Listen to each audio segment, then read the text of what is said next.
예, 썰전 라이브 인터뷰 이번 주 계속해서 경기도지사 예비 후보들 인터뷰하고 있는데요. 오늘은 새로운 물결 대표고 다음 주쯤에 더불어민주당과 합당할 예정이죠. 김동연 새로운 물결 대표를 모셨습니다. 안녕하십니까? 네, 안녕하십니까? 예, 제가 날짜를 찾아보니까 3월 16일이더라고요. 바로 이 자리에 모셨었는데 아, 네, 그렇군요. 그때만 해도 이제 서울시장 경기도지사 나가라는 분들은 있는데 뭐 고민 중이다. 결심은 못했다. 근데 제 경우로 볼 땐 고민 중일 땐 다 나가는 걸로 결심을 하더라고요. 노련하셔가지고. 네. 근데 이제 경기도에 나가시기로 출마 선언을 했습니다.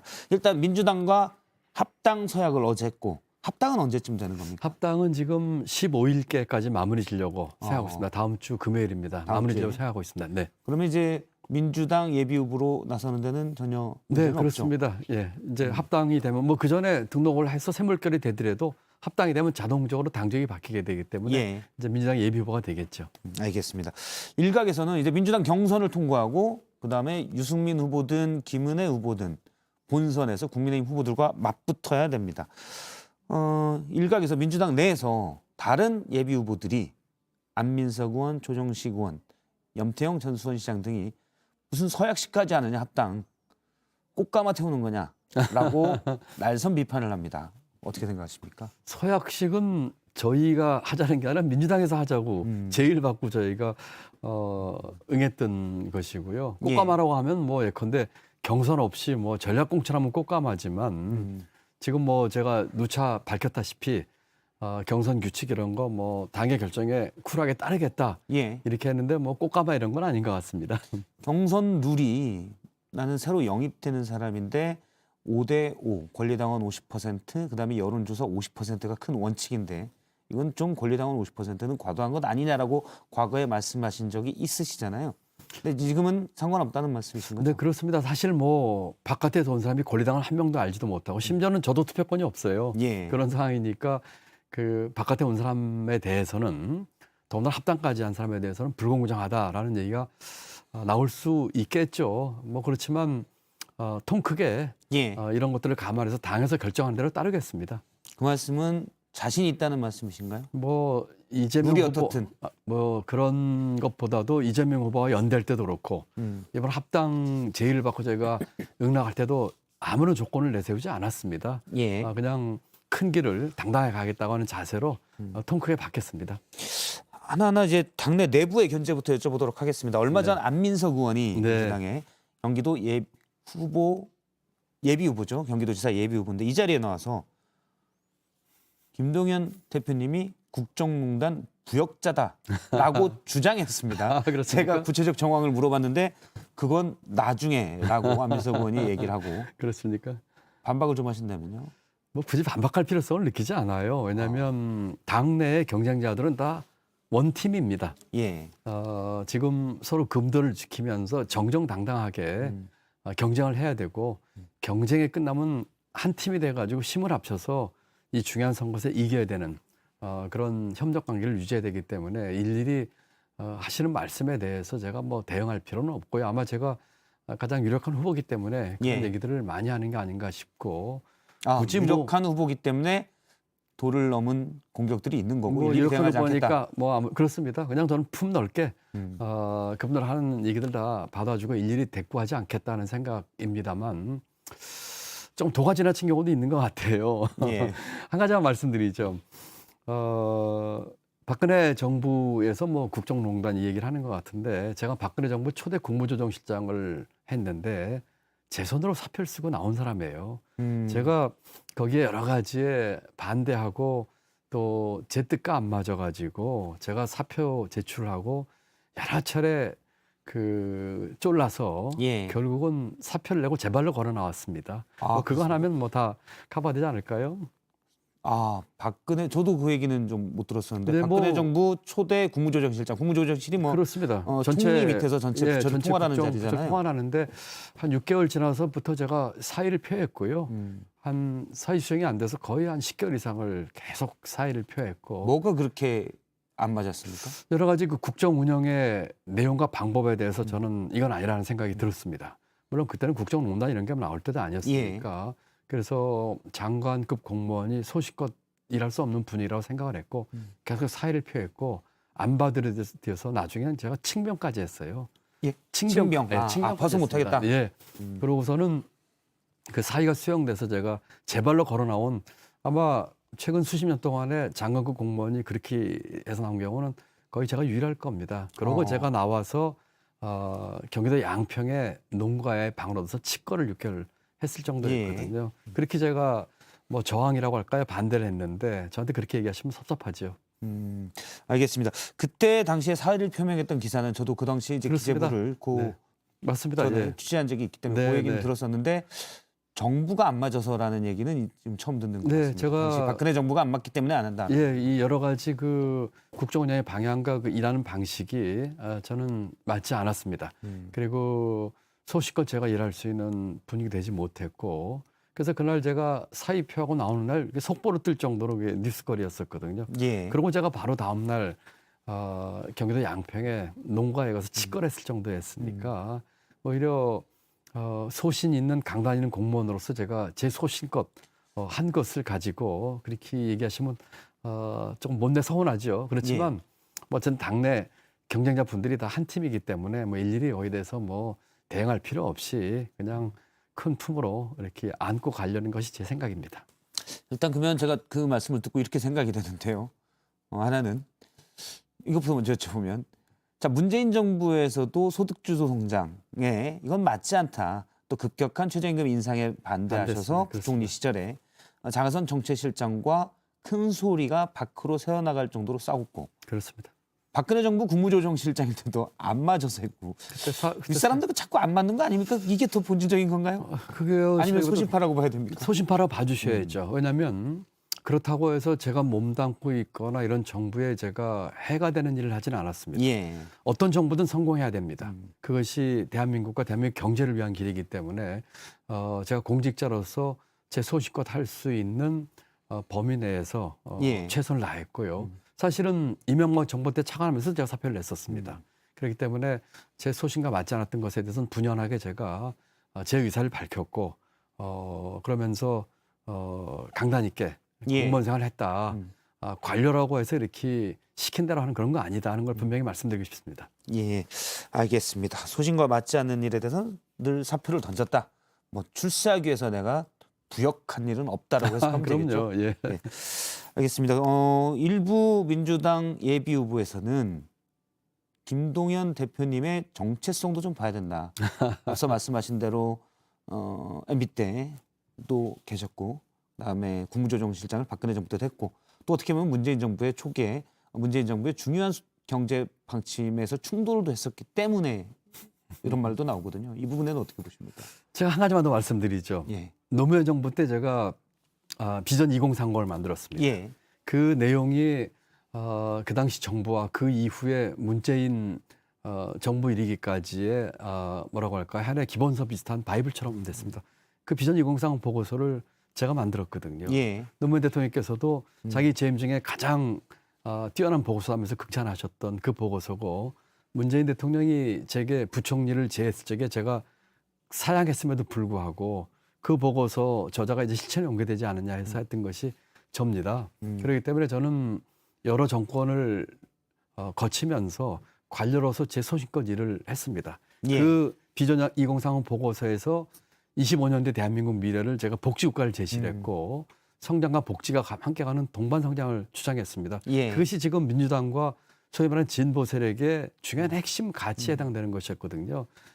그렇기 때문에 제게 뭐 그런 뭐 이념 논쟁하고 그런 것은 결코 옳지 않다고 생각하고 사실 뭐 과거에 그때 말씀하신 2030 비전 보고서가 만들어질 당시에는 복지국가라는 개념이 사실 생소했을 전혀 때죠. 없었을 때입니다. 그리고 동반 성장이라는 말도 없이 성장이나 분배하려고 싸울 때였습니다. 그렇지만 저는 이게 같이 가야 된다고 생각을 했고 앞으로 전개될 양극화로 인해서 그때는 양극화가 심각하지 않았을 때입니다. 앞으로 전개될 양극화로 인해서 우리 경제와 사회의 지속 가능성이 위협받기 때문에 이 문제를 해결하지 않으면 성장도 못한다는 주장을 처음 했던 보고서가 바로 그 보고서입니다. 그렇기 때문에 뭐 그런 얘기를 하는 건 저는 맞지 않다고 생각합니다. 알겠습니다. 민주당과의 합당을 이제 앞두고 있잖아요. 그러면 민주당의 정강 정책 방향에 대한 동의도 이루어질 텐데 제가 새로운 물결 당의 강령을 좀 봤습니다. 그러니까 세계사적 대전환 시기에 이념, 세대, 지역 갈등을 극복하고 더 위대한 대한민국을 준비하는 실질적 문제 해결 정당이다.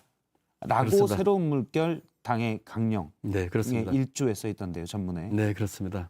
고맙습니다. 민주당은 예. 민주당은 문제 해결 정당인가요?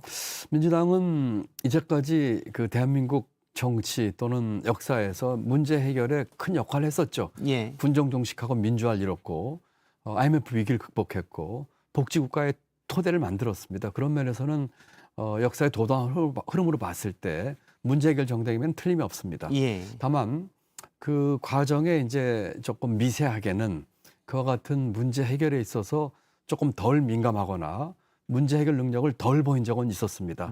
저는 최근에 이번 정부에 있어서도 그런 점이 좀 보였다고 생각을 합니다. 구체적으로 뭐 예를 얘기하신다면요? 들면은 진보의 어떤 가치를 추구하면서 실질적으로는 진보의 가치를 해친 적도 있었고요. 예를 들면 최저임금의 급격한 인상을 통해서 을과 을과의 싸움을 만들었다든지 예. 뭐 이런 것들이겠죠.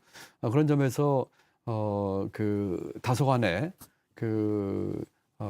조금 문제 해결 능력에 있어서 문제를 보인 적은 있었지만 긴 역사의 흐름을 봐서는 문제 해결 정당임에 틀림이 없고 물론 역사적으로 길게 보면 그렇지만 사실은 10년이면 강산이 변하기 때문에요. 그렇습니다. 최근 몇 년간 그리고 지금의 민주당은 어땠냐로 본다면 예를 들어서 미흡하다는 말씀이시죠. 예, 예를 들어 그렇죠. 미흡한 점이 분명히 있습니다. 그것이 또 그러면서 이재명 후보와 저 또는 새로운 물결과 민주당이 합당한 것이 그런 면에서 의견을 같이 했기 때문이죠. 그 문제 같이 해결해 보자. 예를 들면은 정치 교체를 같이 해보자 이런 점에서 가치가 맞았기 때문에 예. 철학이 맞았기 때문에 이제는 저희가 들어가서 보다 좋은 방향으로 바뀔 수 있는 그런 촉매제 역할을 하는 것이 의도는 지금 다 그렇지만 새로운 물결이 민주당과 합당을 하면서 김동연 대표의 물결이 정말 새로운 물결을 민주당 안에 일으킬 것인지 아니면 민주당의 잔잔한 호수에 그냥 그 파문이 묻어갈 건지. 표현이 아주 좋으시네요. 하나 예를 국문과 들어 출신입니다. 국문과 나오셨구나. 하나 예를 들어 보죠. 어제 그 합당 이 뭐라고 할까요? 이 선언식 하기 전에 서약식이요. 서약식 예. 하기 전에 제가 정치 교체를 주장하면서 그 농성을 하고 있는 민주당 의원들이 농성장을 찾았습니다. 예. 5명의 의원이 계시더라고요. 이분들은 민주당이 갖고 있는 기득권을 내려놓고라도 정치 교체를 이루자는 제가 이재명 후보와 그 함께했던 것과 똑같은 생각을 갖고 있는 분들입니다. 제가 적극 지지하고 동감한다고 이렇게 얘기를 했더니 이런 얘기를 하더라고요. 지지가 아니라 이제는 대표님이 우리 당에 들어와서 이 일에 주력이 되셔야 됩니다. 그 얘기를 하시는데 제가 맞다고 그랬습니다. 예. 그 일을 하기 위해서 가는 것이지요. 당내에도 우리 걸 내려놓고라도 개혁하자는 분들이 많이 계시고 그런 분들과 힘을 합쳐서 아까 말씀드린 긴 역사의 흐름으로서의 문제 해결 정당으로서뿐만 아니라 계속되는 현안에 있어서도 분명한 문제 해결 능력을 보여주는 정당으로 되도록 제가 최대한 노력하겠습니다. 지금 민주당에서 가장 시끌벅적한 주제입니다. 송영길 전 대표가 출마하시려고 준비하는 경기도의 옆집 네. 서울시장 후보로 등록을 했거든요. 예비 후보로. 86그룹에 용퇴하는 어긋나는 처사다라는 당내 일부 의견들이 많습니다. 네, 네. 어떻게 보십니까? 86 세력의 용태라는 말이 그 이해는 되는데 저는 어떤 특정 세력이 뭐 한꺼번에 물러나고 이런 것도 사실은 어떻게 보면은 뭐 약간 흑백 논리인 것 같아요. 분명히 그 86 세대가 처음에는 젊었을 때부터 좋은 예. 뜻으로 대한민국을 변화시키기 위해서 노력한 건 사실이지만 꽤 많은 분들은 기득권이 돼버렸어요. 그리고 기득권을 향유하고 새로운 기득권을 만드는 그런 행태를 보였거든요. 그런 예. 면에서 바람직하지 않았던 면에 있어서의 기득권을 깨고 내려놓고 하는 시도는 분명히 있어야 되겠고 그런 면에서 바람직하지 못했던 분들의 어떤 용태나 또 이미 몇몇 분들이 하셨습니다. 예. 그런 것들은 그러면서 그 다음 세대에게 이 기회를 주는 것은 아름다운 일이라고 생각을 해요. 그렇지만 전부 싹 매도해서 그 세력은 또는 그 세대는 다 한꺼번에 나가야 된다 하는 것도 그것도 극단적인 주장이다라고 생각합니다. 송영길 대표 전 대표의 경우에는 사실 지난 대선을 이끌었었고 네, 네. 어쨌든 뭐 젖잘싸라는 얘기도 나오지만 대선 패배에 책임을 지고 물러나는 거였거든요. 그렇죠. 그런데 다시 이제 바로 몇 달도 안 돼서 서울시장 후보로 출마한다는 것에 대한 일각의 의견이 있습니다. 꼭 86그룹 전체로 보지 않아도 특히 송영길 대표는 책임 있지 않느냐는 당의 주장에 대해서는 어떻게 보시는지. 뭐 송 그러니까 당 대표, 일부의 주장에 대해서. 송 대표께서 지난 대선에 뭐 송 대표가 정말 투혼을 발휘했죠. 열심히 하셨고 저하고도 뭐 많은 얘기를 나누면서 열심히 예. 하셨고 그렇지만 뭐 그 패배에 대한 또 책임이 없는 건 아니시죠. 그렇지만 뭐 송 대표 개인 문제라기보다는 서울시장에 있어서는 민주당 내에서 정말 경쟁력이 있고 할 만한 분들 다 함께 나오셔가지고 공정하고 당당한 그 경선 내지는 그런 과정을 거쳐서 가장 경쟁력 있는 후보가 되는 것이 좋겠다 하는 것이 저희 생각입니다. 원래 이제 제가 이 질문을 계속 드리는 건 기득권을 바꾸려면 네. 약간 파괴적인 모습도 필요하고 혁신하는 그렇습니다. 아픔도 있거든요.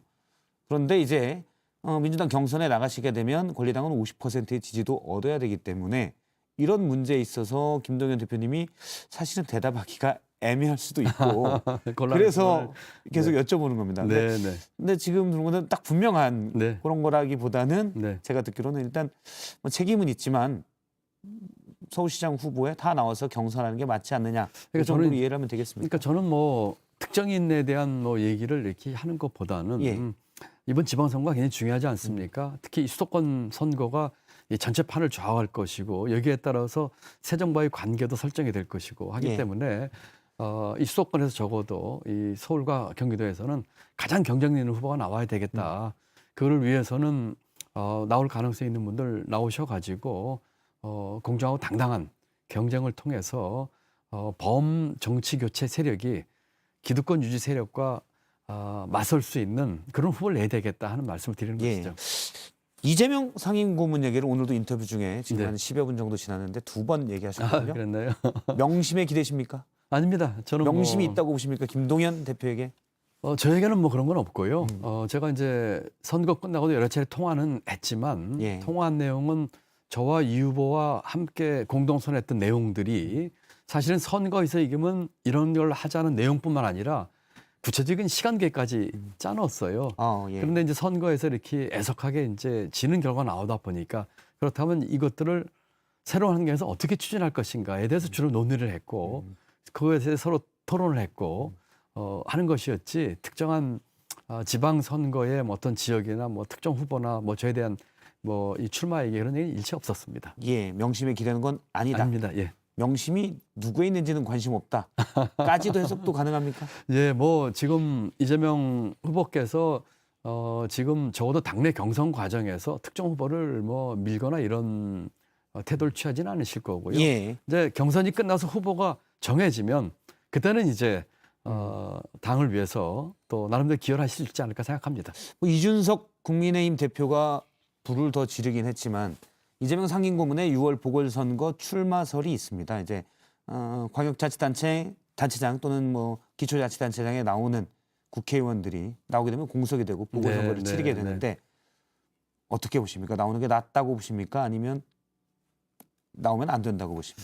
이재명 후보가 지난번에 이제 그 아깝게 석패를 했고 예. 나름대로의 그 좋은 정책 대안과 또 팬덤을 형성을 했고 아직 뭐 한참 일할 그 나이대고 하니까 대한민국과 대한민국 정치에 있어서 언젠가는 더 이 좋은 또 큰 기여를 하셔야 된다고 믿고 그렇게 예. 하기를 전 바랍니다. 그렇지만 그 시점이 이번 빨리 오는 보궐선거에 있고 하는 모습은 어떨지 모르겠어요. 좀 신중한 검토가 필요하다고 생각하고 아마 그런 결정을 내리시지는 않을 거라 생각을 합니다만 예. 좀 길게 봐서는 대한민국 정치나 또는 민주당이 추구하는 가치를 위해서 보다 큰 역할을 하셔야 되지 않나 이런 생각을 합니다. 알겠습니다. 사실은 이게 경선을 민주당의 계속된 모습 중에 하나인데 경선 앞에서는 강성 지지층들의 눈치를 보는 게 있기 때문에 자꾸 이제 후보들이 표현이 거세지거나 네, 네. 강해지는 경향들이 있거든요. 네, 그래서 네. 몇 가지 그런 비슷한 주제에 대해서 좀 여쭤봤고요. 경쟁 당인 국민의힘에 대해서도 여쭤보겠습니다. 본선에 만약 올라가게 되면 이제 경쟁을 해야 될 텐데 네, 네. 유승민 전 의원과 김은혜 의원과 누가 더 편합니까? 편하다고 하면 좀 실례가 되니까 누가 더 어렵습니까? 두 분 다 뭐 제가 잘 아는 분들이고요. 네. 훌륭하신 분들이고요. 두 분 다 만만치 않은 분들입니다. 그렇지만 어떤 분이 나와도 제가 승부를 해서 이길 수 있다고 생각을 합니다. 반드시 이기겠습니다. 훌륭한 분이지만 뭐 내가 이긴다. 네, 요약하면 이렇게 되겠군요. 네, 그런 각오로 두 분 중에 어떤 분이 나오셔도 환영합니다. 유승민 의원님은 예전에 유승민 의원님 원내대표하고 그럴 때도 이제 그 강요로 계셨으니까 종종 보셨을 것 같은데 많은 분들이 유승민 후보와 김동연 대표의 이미지가 좀 비슷하다. 두 분 다 경제통이시고 그런가요? 그냥 보시기엔 다 뭐 소심하고 네. 또 온화해 보이고 그래서 어떤 사람이 더 낫지? 이런 얘기를 하거든요. 소심파인지는 모르겠지만 뭐 저는 배반한 적은 없습니다.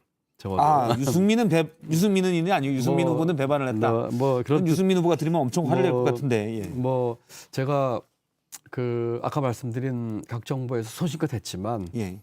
적어도 그 뭐 등을 지거나 척을 지거나 하진 않고 정책과 이런 내용에 대해서 제가 소신껏 했었죠.